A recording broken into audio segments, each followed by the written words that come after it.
Today I wanted to look at how to add a blur effect to a video using Shotcut.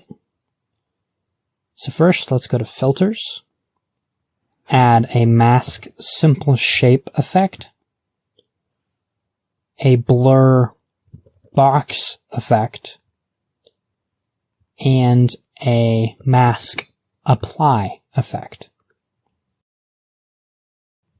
We're going to go to the blur box, make it a little bit bigger so it's more visible.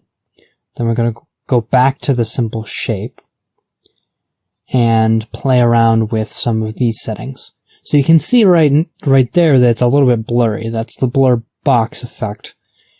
But we can adjust that.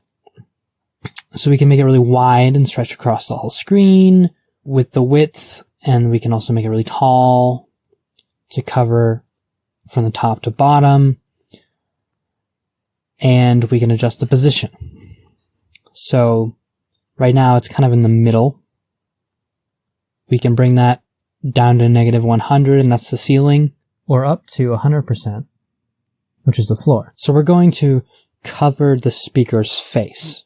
I can adjust these a little bit and see it as it's adjusting vertically, and then a little bit of horizontal adjustment.